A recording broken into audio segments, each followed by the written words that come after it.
As I was typing the previous post, the footsteps got closer until they reached my bedroom door. My heart was pounding in my chest with a force that knocked the air out of my lungs. I looked over some comments and I decided to trust my gut. If the real box had been left unattended downstairs, there was nothing I could do now. I was most likely about to die. If the chess box was the actual box which needed guarding, I still had a chance to save myself. I remained seated and waited, out of breath for the remaining time to run out. 3:52 a.m. Fingers tapping against the wood of the door. 3:53 a.m. A gasp outside. 3:54 a.m.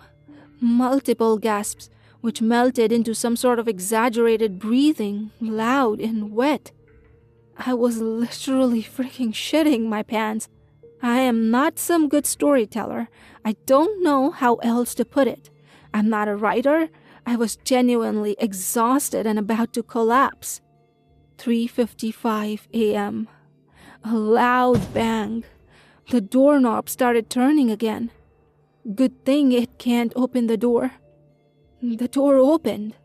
Slowly. The slice of darkness grew and my eyes desperately took in the shadows, trying to make something out. 3:56 a.m. The door was now fully open. I stared into the hallway. The whistle came again. Long, playful. A knock on the wall, and then the whistling stopped. Then came a whisper. Can I come in? My stomach clenched. Jesus Christ, Jesus. 4 a.m. Silence. My sweaty, trembling hands almost dropped my phone as I called the woman. It rang for a while before she picked up. Yeah? Did I talk to you on the phone before? Huh? You've got some nerve to be confused. I've just been through the worst 4 hours of my life. Was it that bad? Did I freaking talk to you before? No. No, you didn't. Why? What did it say to you? A wave of relief washed over me. I almost broke into tears. Did you send me a chess box? Yes. Why? I explained to her what had happened. After a long pause, she admitted that it was getting cleverer at tricking people. You were right not to stand up. Damn, I'm sorry that happened to you. I want you to come over right now and take this thing away from me. I feel like I deserve an explanation. I've had a bit to drink, but I'll call a taxi. Yeah? I'm sorry. Basically, I heard movement on the other end, and then her saying goodbye to some people. When I was 15, I became friends with some weird people.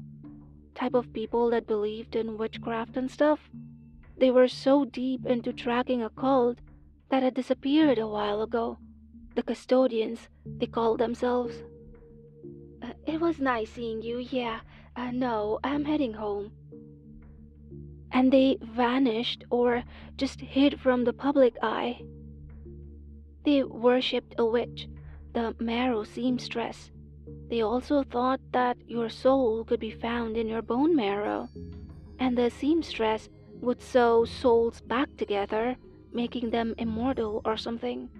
I wasn't too involved in any of that, but I played along. Anyway, one day I get a call from my friend and he says they're going to do this ritual. He brings in this box and claims that some custodian killed himself and his soul is trapped inside.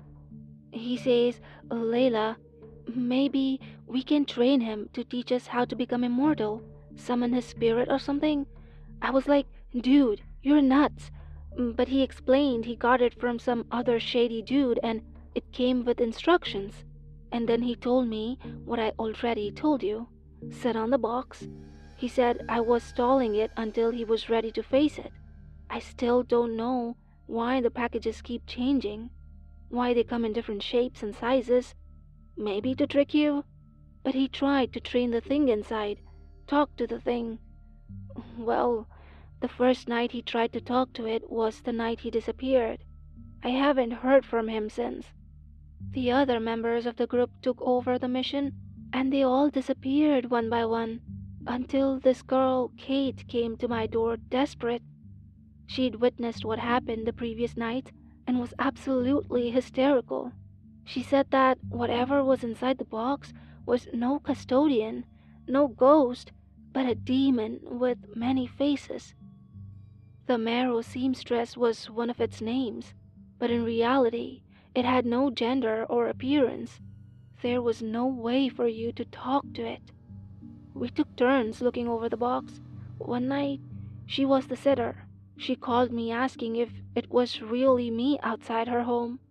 She disappeared the next day, and that's when I knew two things: that I was the one who had to look over that shit and that it could trick you. It tricked me once too, and as I said, my boyfriend went missing. It was a whole mess. I had to move states. I was investigated for years. I can't escape from it, and I don't know what happens to me if it gets out. Mind you, I was listening to this bullshit at 4 a.m. in the darkness. I had a terrible, terrible feeling of being watched. Layla arrived around 20 minutes later. She took the chess box. Listen, I know it's creepy as hell, but as long as you don't stand up, nothing really happens. I can pay you more to watch over it if you want. You know the drill now. It could be easier for you. My life is in ruins. I can't miss a night. I can't marry, have kids, rest. I'm talking up to 1K for those 4 hours. If you take it for a full week, I could pay you 10K. It sounded incredible. I still couldn't accept though. I was not going to mess with this shit more than I already had. That whistling was still imprinted on my mind, and I knew I'd hear it in my dreams for weeks after this incident. I'm sorry. I really don't want to be involved anymore. Okay, I understand. Before she left, I had one final question. Hey, why did it automatically transfer to you after Kate died? I guess it picked up my scent. It can do that, you know? If you witness someone being taken, or if there's two of you and one dies. So, if you die... Her expression was completely blank. I don't know. Right. I went back inside and slept for 13 hours. When I woke up, I went downstairs to have some breakfast, lunch, dinner. On the kitchen counter sat the chess box. I ran my fingers across it.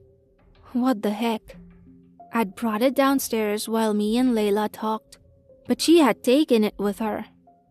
Hey, do you, have an eye on the box?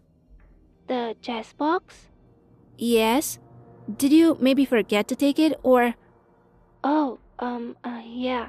I'm sorry. I got carried away. I could have sworn I had it with me. That bitch. Well, could you come and get it before nightfall? I'm really uncomfortable with having it in my house. Yeah, sure. I'll be there in 5. Okay. I waited 15 minutes, 20, 30. Called again. Layla? Couldn't you just watch it for another night? You really scared me with what you said and... And what? It's still your freaking box. I know. I'll just come. I promise. She didn't. I waited for 2 more hours, then I took the chess box with me and drove to her house. She lived in this small apartment on the 4th floor. As I got to her door, a note greeted me. I'm really sorry. I just got scared. I called her again and again, but she never picked up her phone. I began to panic and asked around. No one knew any woman who went by Layla. They gave me another name of the girl who lived there, so I called the police and I reported her missing. As long as I had the box and it knew me, it wouldn't just magically appear wherever she went, because it had me now. She was not going to leave me alone with this thing. It took them 3 hours to trace her card and tell me she'd used it at some gas station miles and miles away. So I got into my car and started driving. When midnight came, I pulled on the side of the road and sat on the chest box. There I was, in a car with no headlights, parked somewhat illegally in the driver's seat with a chest box under me. Car doors locked, no visitors, no surprises. At around midnight, a truck flashed its bright lights at me. It was heading towards my car at a dizzying speed, and every inch of me begged me to run, to get out of the car. No, it can crash into me for all I care. I closed my eyes and braced for an impact that never came. When I opened them, for a split second I stared into the eyes of another person, inches from my own. Then, gone. I can't even describe how they looked, how it looked like. I heard a baby crying at some point. Out into the distance, I saw someone in the back seat. Half of the car caught on fire. I'm not standing up. I might be terrified, but I'm not standing up. At around 3:40, a police car pulled up behind me. The policeman motioned to me to roll my window down. I did. "Ma'am, do you know you're not allowed to park here?" "Shut up. You're not real." The man paused. I felt a tingle of fear. "Would you mind stepping out of the vehicle for me?" "Not now. Wait 20 minutes. I can't stand up right now." "Ma'am, are you on drugs?" "You're not real. Stop." "Ma'am." I decided to humor the demon. "I'm not on drugs." "Then please unlock your car and step out." "I told you to wait." I argued with the policeman for a little while until the clock hit 4 a.m. The policeman didn't disappear. That fear was getting stronger now. I finally stepped out and he had to take me to the station for questioning. I spent the next 18 hours being interrogated on what I knew about the disappearance of the woman and the previous sitters. They obviously didn't believe me. They tested me for drugs and moved me to another station, closer to my house. They didn't let me have the box. I went crazy in my tiny cell, begged them to let me have it, told them someone needed to sit on it for a few hours, cried and said that something bad would happen, and they didn't believe me. Eventually, I fell asleep. I woke up stiff around 5 a.m. The guard was staring at me in an unsettling way. Eyes were wide and bloodshot. "Where's the box?" I asked him. "It was, at the station near X with a car," he began. "What did you mean by sitting on it?" "What happened?" His voice went down to a whisper. "They won't tell me. I just know that someone died. That's all I know. That's all I know. Wait, I'm getting a call." A part of me wanted to scream. Another part of me trembled with anticipation. As he spoke on the phone, the guard kept looking at me like he was trying to decide whether saying it out loud would make it worse. "They didn't tell me everything," he muttered afterwards, rubbing his hands together. "Just pieces. Stuff that didn't make sense." "Tell me anyway." He swallowed. "They said the box wasn't evidence, just sitting there. Nothing special about it. One of the officers joked about it, I think, said it was lighter than it looked. Then around..." He frowned, trying to remember.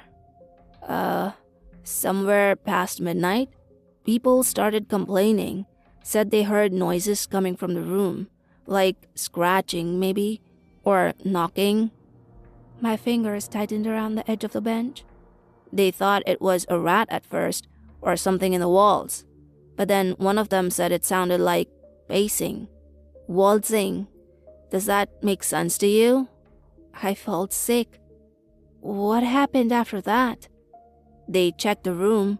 Box was still closed, nothing inside. They even opened it, just to be sure. Said it was empty." "Of course it was." They closed it again, locked the room. Another pause. And then one of the officers who were watching the feed said he saw someone in there. My throat tightened. The guard's eyes flicked to the door behind me. They thought he was messing around until another guy saw it too. Then the noises stopped and one of them went in. Walked inside, checked the box, even laughed, said everyone needed to calm down. Then he went quiet and asked, something like, "When did you get in here?" There was no one in the room, the guard whispered. That's what they said. Door was still open. Other officers right outside. My nails dug into my palms. What happened to him? The guard swallowed hard. They didn't describe it properly. Just said he went to the box, opened it, and jammed his head inside until they pulled him away. He then stopped breathing. They did CPR and everything, and nothing worked. A long silence. And the box? I forced out. His face went pale. They said there were marks on the floor, like someone had been sitting there, in the middle of the room, right in front of the box. And the officer who died? I really don't get this. They said he went missing? How do you lose track of a dead body? So there's people who saw what happened? If it picked up their scent. I just told you the station was full, so yes, lots of people saw him die. What do you mean sit on it? On the freaking box? A few more hours passed while I explained what I knew. I could see that he was trying to wrap his head around it. But wasn't the box yours now? You can take it away, right? I lied. No. Now the curse was fully transferred. It's their responsibility to watch over it now. Eventually, he ran out of questions, and I was sent home. If I was the one meant to watch over it, if the curse was still mine, I would have gotten it back in mail. That's what Layla claimed happened to her. It's been 4 days and I haven't received anything. I might be free, you guys. I know it picked up my scent, but unless whoever has it now makes a mistake, it can't come back to me. And as the guard said, the station was full of officers. If someone does something wrong, I hope it'll just pass to whoever was in that room. In order for me to get the curse back, a bunch of people have to die. I'd say I'm good for now. So, what did you think about the story? I loved it, but then the biggest challenge I had while narrating this was saying chess box. I don't know, I had to repeat it so many times. You guys try saying it. Chess box, chess box. It's hard. Anyway, that was a little behind the scenes for you. And now, the horror doesn't end here, so go ahead, choose your next nightmare for more chills.